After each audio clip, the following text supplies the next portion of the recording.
Terima kasih Anda masih bersama kami live event sidang nota keuangan kami lanjutkan kembali dan bersama saya masih ada ekonom dari Fakultas Ekonomi dan Bisnis Universitas Indonesia Teguh Dartanto dan kembali kami ditemani saat ini sudah datang juga Kepala Badan Kebijakan Fiskal Kementerian Keuangan Republik Indonesia Febrio Kacaribu. Pak Febrio, selamat siang. Selamat siang. Ini wajahnya tersenyum begitu rupa. Mungkin karena tadi sudah mendengar asumsi-asumsi makro di era APBN 2025. Saya ingin langsung ke situ dulu. Kalau kita lihat tadi pemerintah akan menjaga inflasi di level kisaran 2,5% dan pertumbuhan ekonomi akan ditargetkan tahun depan itu 5,2%. Saya mau di situ dulu, Pak Febrio. Itu apa yang kemudian diharapkan atau akan dipakai oleh pemerintah untuk menjadi motor penggerak mencapai target pertumbuhan 5,2% tadi? Pertama, memang kita telah berhasil menciptakan lapangan kerja dan ini akan harus terus lakukan. Dalam 3 tahun terakhir saja kita berhasil menciptakan lebih dari 11 juta jumlah orang yang bekerja yang bertambah.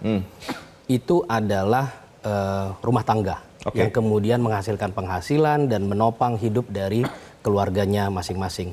Nah, itu adalah sumber pertumbuhan. Artinya itu cerminan juga bahwa industri kita baik yang mulai dari UMKM dan juga industri menengah dan harapannya juga industri yang bernilai tambah tinggi, tentu penghasilannya akan lebih tinggi.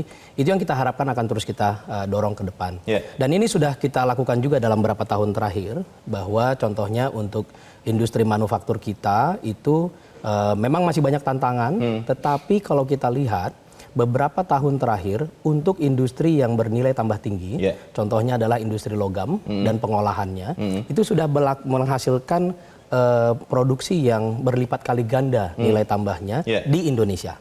Sehingga itu menimbulkan lapangan kerja yang bertambah dan juga bukan hanya lapangan kerja yang bertambah, tetapi kualitasnya juga membaik. Nah, ini yang kita harapkan menjadi penopang dan juga menjadi basis dari perekonomian kita ke depan.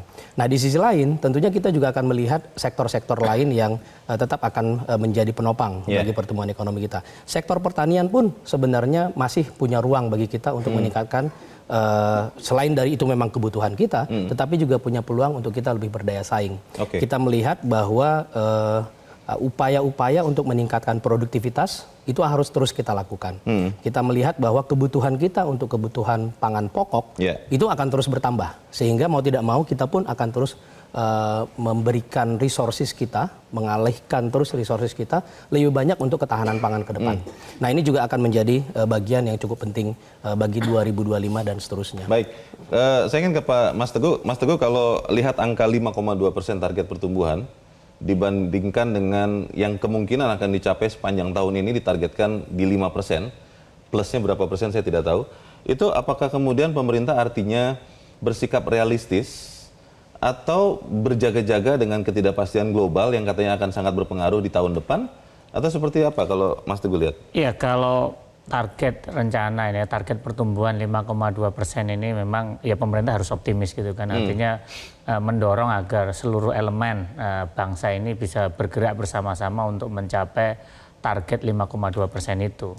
Tetapi saya rasa sih berdasarkan pengalaman yang ada, data yang ada selama 5 tahun terakhir ataupun 10 tahun terakhir, saya rasa sih kita bisa 5,1 aja sebenarnya itu sudah cukup bagus. Tetapi kan namanya pemerintah harus membuat target yang membuat optimis dan semua orang itu bisa bergerak bersama. 5,2 hanya naik di atas 0,1% dari yang Anda katakan, itu sudah optimis ya?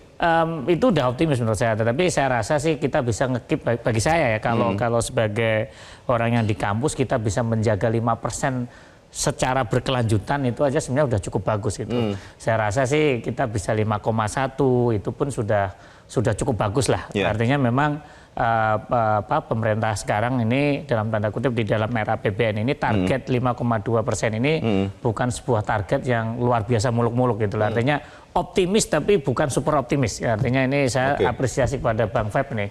Artinya optimis tetapi bukan bukan dalam tanda kutip dengan bekerja luar biasa ada potensi bisa tercapai, tetapi ya itu tadi melihat pengalaman kita 5,1 itu sebenarnya udah cukup bagus lah kalau bisa seperti itu. Kalau Mas Teguh lihat sebelum nanti ke Pak Febrio lagi, asumsi-asumsi yang lain ya yang dipakai oleh pemerintah di era APBN 2025. saya berturut-turut membaca tadi seperti yang disampaikan oleh Presiden, nilai tukar rupiah diasumsikan ada di kurs 16.100 per dolar Amerika. Kemudian harga minyak mentah Indonesian crude price itu ada di 82 dolar Amerika per barrel. Lalu kita lihat beberapa hal yang lain.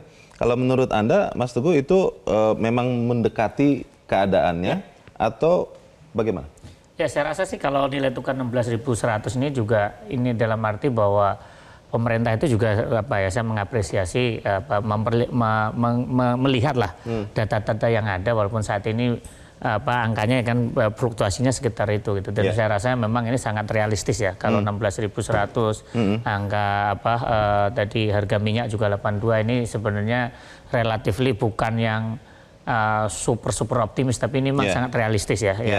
Yang target-target yang ini, cuman target-target yang lain seperti kemiskinan, pengangguran itu memang sangat super optimis gitu. Tetapi untuk variabel makro saya rasa target pemerintah ini relatif realistis ya, bukan sesuatu yang susah sekali dicapai. Saya rasa ini target-target yang realistis.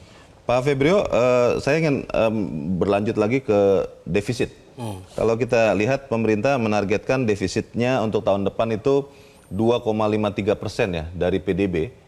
Saya tadi sempat berhitung sebelum Anda hadir menggunakan PDB tahun 2023 yang sudah ada angkanya karena 2024 kan kita belum selesai.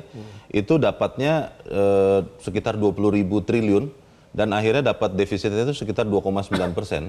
2,53% ini menggunakan perhitungan PDB tahun berapa? Kita kan selalu melihat PDB itu komponennya kan paling tidak kalau dari sisi belanja itu ada belanja rumah tangga, belanja pemerintah, lalu pembentukan modal tetap bruto, ekspor dan impor gitu ya. Itu yang komponen kalau dari sisi pengeluaran.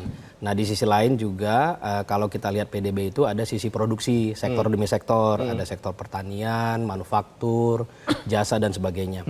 Nah ini kita akan selalu pantau, hitung setiap tahun berdasarkan estimasi. Estimasinya itu terutama dari BPS. Ya.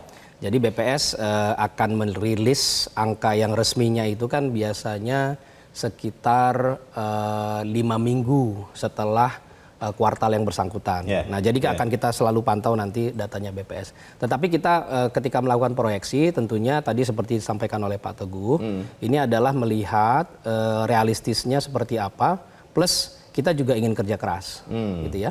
Kita ingin pemerintah dan juga kita tahu masyarakat bersama-sama ingin bekerja keras untuk meningkatkan taraf hidup kita. Saat ini kita berada di kalau secara PDB dunia itu ya kita nomor 16. PDB per kapita kita sekarang sekitar kalau GNI-nya itu sekitar 4.500 4.600 per kapita. Udah masuk di dalam kelompok menengah atas. Nah, ini progres dan ini yang akan dicerminkan nanti pada upah masyarakat akan naik seberapa cepat.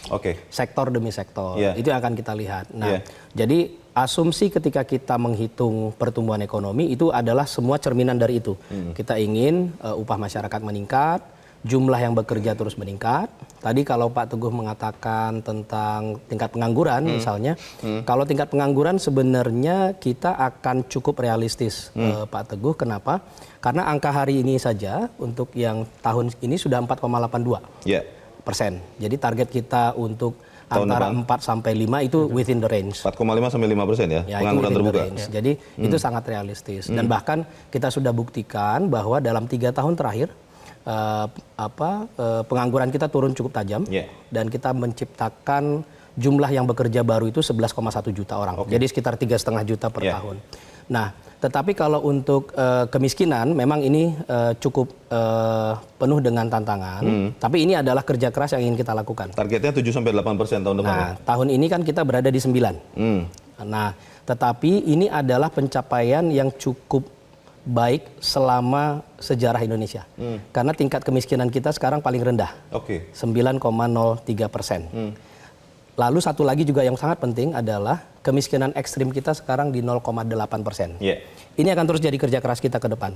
Jadi memang kalau kita tetapkan target kita 7-8, ini adalah require kerja keras yang harus kita lakukan bersama-sama dan tentunya ini untuk mendorong terutama kelompok miskin dan rentan. Yeah. Ini biasanya 40% termiskin dari Indonesia, itu yang kita harapkan bisa kita gerakkan untuk bisa kualitas hidupnya meningkat. Pak Febrio dan Mas Teguh, nanti di bagian berikut saya ingin bertanya terkait dengan keleluasaan fiskal. Karena kita tahu di tahun depan anggaran itu sudah 20% untuk pendidikan, 800 triliun untuk bayar hutang, lalu juga ada program makan bergizi gratis 71-72 triliun. Seberapa leluasa yang tersisa untuk membangun, tapi kita harus jeda dahulu dan pemirsa tetaplah bersama kami. Live event Sidang Nota Keuangan kami lanjutkan sesaat lagi.